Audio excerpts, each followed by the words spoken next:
Bonjour mes amis, hi guys. Last weekend, while doom scrolling on Instagram, I unfortunately stumbled across a nauseating post by a Sydney Rolex flipper dealer.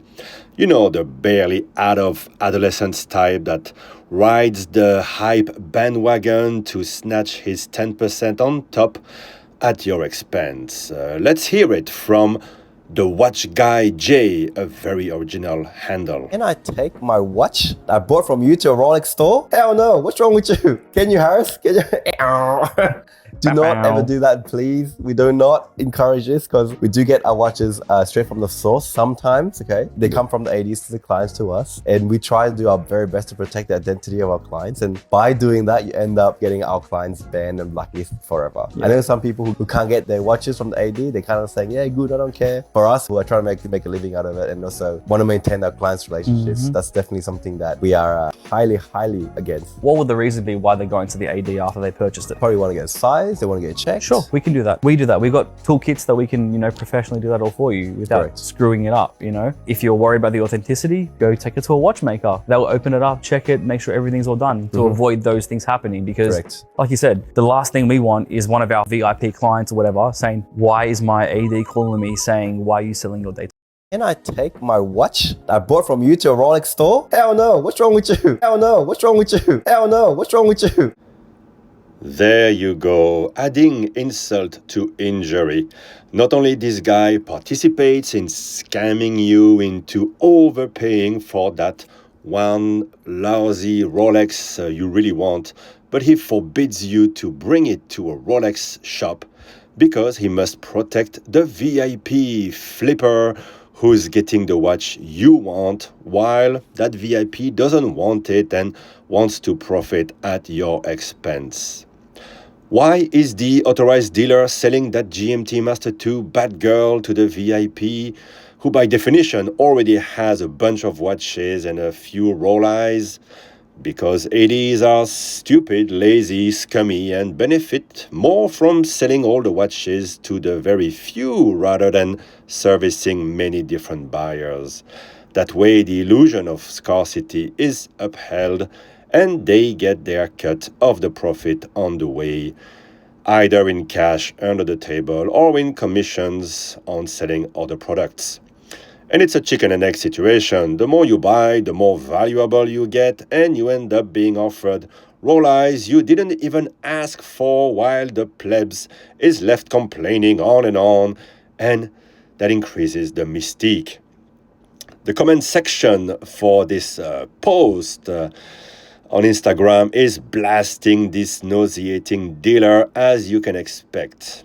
I have nothing against watch dealers. They render a good service whereby you can safely sell your watch.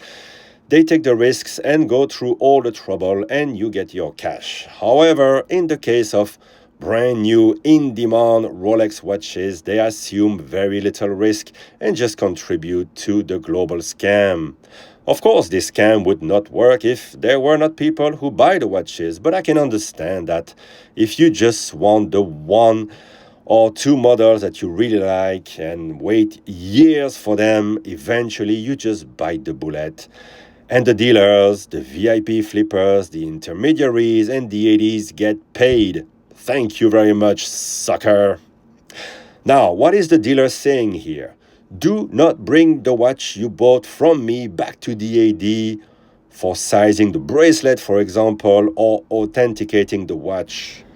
He doesn't want the AD to recognize the item by running the serial number or scanning the warranty card into the computer. And here it's a very Australian type of problem. There are only ADs in 5 cities, and yes, there are a few in Sydney itself where the dealer is located, so the risk that you would bring back the watch to the same AD is not that great, but all ADs likely connect in some kind of way.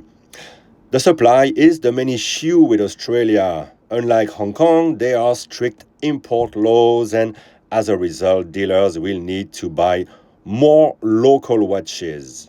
In Hong Kong, for example, the flippers will source watches from other countries like the Netherlands or Germany. almost straight from the 80s via a VIP or intermediary of some sort. Likewise, Hong Kong watches are likely to end up in Dubai or elsewhere. So dealers in Oz are much more at risk of seeing their VIP flipper clients busted by the local 80s in Sydney or Melbourne, for example. However, Rolex has done their very best to pretty much remove all risk of blacklisting by changing the warranty cards. Since 2020, the old cards would show the AD details and they would write the buyer's name on the card. The new cards don't show either information.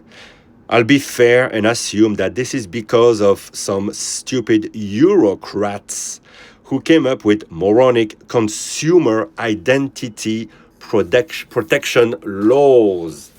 So now, when you buy a Rolex, your name won't be written on the card. The 80s name and address won't be on the card either, I believe. The card will be scanned so HQ knows what watch was sold at which retailing location. Does the AD provide buyers' information to Rolex? I'm not even sure, but if you know, please put it in the comments. But the reality is you need to scan that card at an AD or share the serial number, perhaps, to get really anyone into trouble.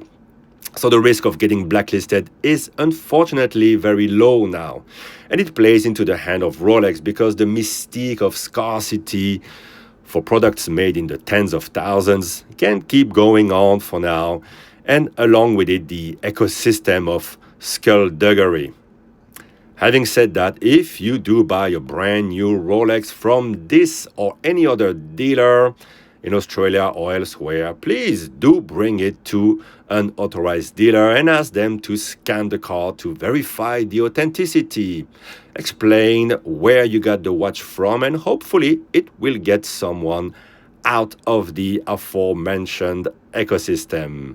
Every little bit counts, but again, Rolex has made sure you keep on overpaying for that one watch you really want. We are well into the second generation of the modern ceramic 6-digit Rolex era.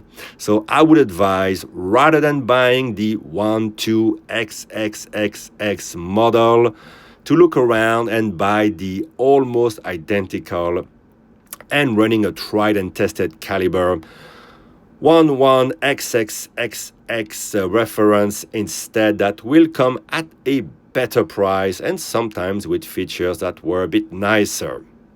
Let me know what you think in the comments. Good day, mates. Hell no, what's wrong with you? Hell no, what's wrong with you? Hell no, what's wrong with you?